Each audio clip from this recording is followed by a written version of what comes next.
Simple harmonic motion आज का topic है। SHM से इसको शॉर्टकट में लिखते हैं। ये है क्या चीज़? SHM ऐसे वाइब्रेटरी मोशन को कहते हैं जिसमें दो चीज़ें हमें नजर आए। वो कौन सी? ऐसा वाइब्रेटरी मोशन जिसमें एक्सेलरेशन प्रोड्यूस हो जाए, वो एक्सेलरेशन डिस्प्लेसमेंट के डायरेक्टली प्रोपोर्शनल हो, यानी A acceleration is directly proportional to the displacement। इस टॉपिक में डिस्प्लेसमेंट को x लिखा जाता है। और दूसरा है acceleration is always towards mean position. ये जो एक्सेलरेशन है इसका तो डायरेक्शन भी होगा, हमने पढ़ा है एक्सेलरेशन का डायरेक्शन होता है, तो इसका डायरेक्शन हमेशा किस तरफ होगा? मीन पोजीशन की तरफ होगा, मीन पोजीशन की तरफ। अगर किसी वाइब्रेटरी मोशन में ये दो चीजें हमें नजर आ गई तो बस उस मोशन का नाम क्या हो जाएगा? SHM। कितनी शर्तें? ये दो शर्तें। एक्सेलरेशन हमेशा डिस्प्लेसमेंट के डायरेक्टली प्रोपोर्शनल और डायरेक्शन इसका हमेशा मीन पोजीशन की तरफ हो। मैं आपको ये फार्मूला प्रूव करके दिखाता हूँ कि क्या वाकई में ऐसा है। तो इस टॉपिक को मजीद छेड़ने के लिए हम मिसाल लेते हैं mass attach to the spring. तो यहां पर जो एग्जांपल हम लोग ले रहे हैं उसका नाम क्या है? मास अटैच्ड टू द स्प्रिंग। ये हमारे पास एग्जांपल आ जाएगा। आप देखते हैं हमारे पास एक स्प्रिंग है, उसका एक सिरा जो है वो किसी रिजिड दीवार के साथ जो है बांधा हुआ है हम लोगों ने, और स्प्रिंग की दूसरी साइड पर हमने कोई मास अटैच किया हुआ है। इस मास को एक सॉफ्ट सरफेस के ऊपर रखा हुआ है। ठीक है, हमने क्या किया, शुरू में ये मास जहां पे पड़ा हुआ है, मास उस पोजीशन को अगर देखा जाए जहां ये पड़ा हुआ है, उसका नाम क्या है? Mean position. ये मीन पोजीशन है। हम उसके ऊपर एक फोर्स लगाते हैं। कौन सा फोर्स? एक्सट्रीम हम लगाते हैं। तो ये क्या करेगा? ये यहां से मूव करेगा। क्या कवर करेगा? डिस्प्लेसमेंट वेक्टर है कि नहीं है? डिस्प्लेसमेंट का डायरेक्शन है कि नहीं है? ये लाइन किसको शो कर रहा है? डिस्प्लेसमेंट एक्स उस तरफ कर लिया। तो यहां पर जब ये आ गया तो ये इसका दूसरा पोजीशन आ गया, ए। हम उसको क्या लिख देंगे? ए, पोजीशन ए पर आ गया। This is also called extreme position. फिर आपने उसको क्या कर दिया? छोड़ दिया। जब आपने उसको छोड़ दिया तो स्प्रिंग का जो मास है वो वापस अपनी मीन पोजीशन की तरफ आना शुरू करेगा, लेकिन अपने इनर्शिया की वजह से मीन पोजीशन पे नहीं रोक पाएगा, थोड़ा सा आगे जाएगा और आगे इधर आ जाएगा।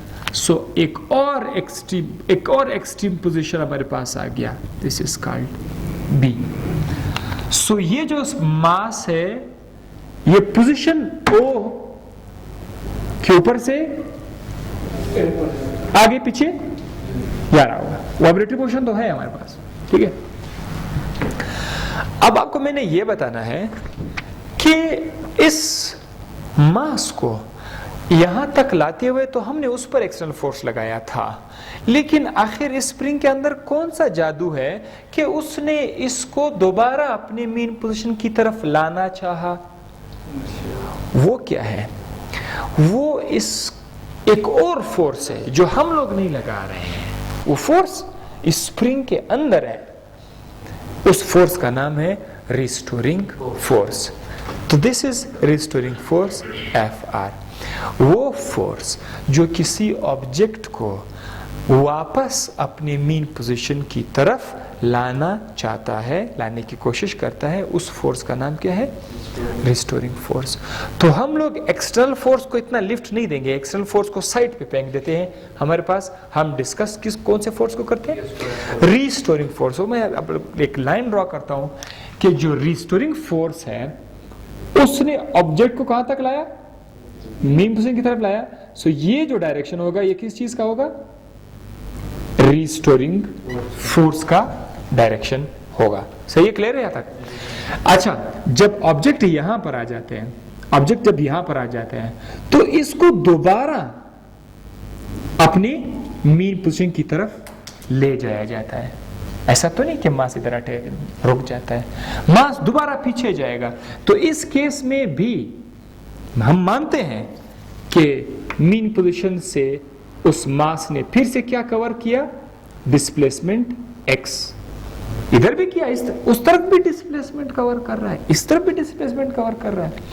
लेकिन जब ये वापसी पे जाएगा तो कौन लेके जाएगा, रिस्टोरिंग फोर्स।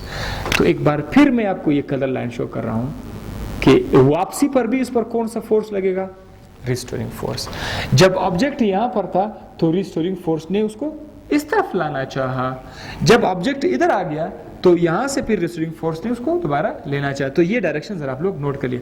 हमें हर तरफ क्या नजर आ रहा है, डिस्प्लेसमेंट का डायरेक्शन फोर्स के अपोजिट सिमत में नजर आ रहा है। ये देखो डिस्प्लेसमेंट उस तरफ जा रहा है तो फोर्स अपोजिट है। इधर आप देखते हैं डिस्प्लेसमेंट इस तरफ है लेकिन फोर्स उस तरफ है, तो force and displacement are in opposite direction.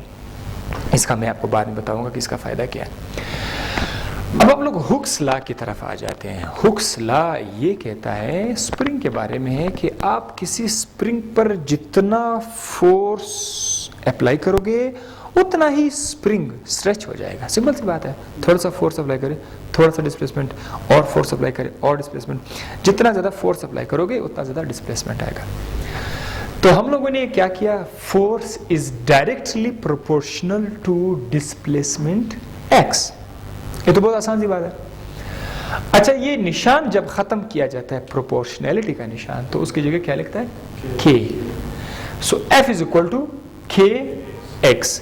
k क्या चीज है, k का नाम है स्प्रिंग कांस्टेंट। दुनिया में मुख्तलिफ किस्म के स्प्रिंग मिलते हैं, हर स्प्रिंग का अपना अपना k की वैल्यू है। लेकिन हम तो डिस्कशन किस फोर्स की कर रहे हैं, रिस्टोरिंग फोर्स की कर रहे हैं। तो F is equal to k x के बजाय F is equal to minus k x लगाते हैं। ये माइनस बताना बहुत जरूरी है, चूंकि रिस्टोरिंग फोर्स और डिस्प्लेसमेंट आपस में अपोजिट डायरेक्शन में है। अगर डिस्प्लेसमेंट उस तरफ है तो रिस्टोरिंग फोर्स इस तरफ है। ये दोनों चूंकि अपोजिट डायरेक्शन में है, इसीलिए हम लोगों ने यहाँ पर माइनस का निशान लगाया, राइट। तो मैंने क्या लिखा, as restoring force and displacement are in opposite direction, तो क्या लिखा, माइनस एक्स लिखा। ये आ गया आपका एफ का फार्मूला। फिर हम लोग चले गए सेकेंड लॉ ऑफ मोशन की तरफ। सेकेंड लॉ ऑफ मोशन में हमें ये पता है कि F is equal to m a. तो ये जो f का फार्मूला ma है, हम यहां पर f की जगह पर, ये जो f है इसके जगह पर हम लोग क्या लिखेंगे, ma लिखेंगे। ma is equal to minus k x, m को उस तरफ लेके गया, a is equal to minus k x upon m। अब जरा देखो मजे की बात कि खुद एक कांस्टेंट है, मास खुद एक कांस्टेंट है। मास भी कांस्टेंट चेंज तो नहीं होता ना, मास आगे पीछे करने में तो मास चेंज नहीं होता। तो ये दोनों चीजें क्या है, ये दोनों क्या हमारे पास कांस्टेंट है। अगर हम इनको कांस्टेंट समझकर इनको निकाल देंगे तो वापसी पर प्रोपोर्शनैलिटी का निशान आ जाएगा। प्रोपोर्शनैलिटी का निशान हटाने से कांस्टेंट आता है, कांस्टेंट हटाने से प्रोपोर्शनैलिटी का निशान आएगा। तो अगर आप इनको कांस्टेंट समझकर हटाओगे तो उसकी जगह क्या निशान आएगा, प्रोपोर्शनैलिटी का निशान। अब acceleration is directly proportional to the displacement x। शर्त नंबर 1 ओके हो गया कि नहीं हुआ।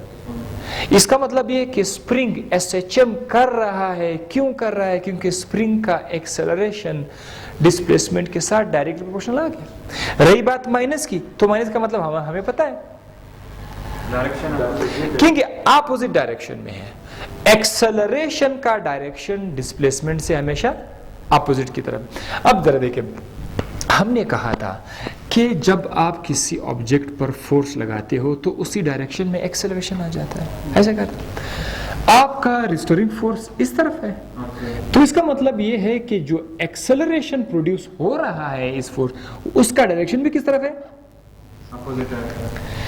Good. Acceleration towards mean position आ गया कि नहीं है। ये लाइन किसको शो कर रहा है, तो acceleration is towards the mean position. इस तरफ आ जाओ। जब ऑब्जेक्ट दोबारा मीन पोजीशन की तरफ जा रहा था तो ये जो रिस्टोरिंग फोर्स है इसका एक्सेलरेशन है कि नहीं है, तो जिस तरफ फोर्स है एक्सेलरेशन भी तो उसी तरफ है। हर हाल में एक्सेलरेशन का डायरेक्शन मीन पोजीशन की तरफ है। सो लिहाजा ये जो कुछ हमने आज देखा ये एक SHM का एग्जांपल है। Thank you, see you in the next topic.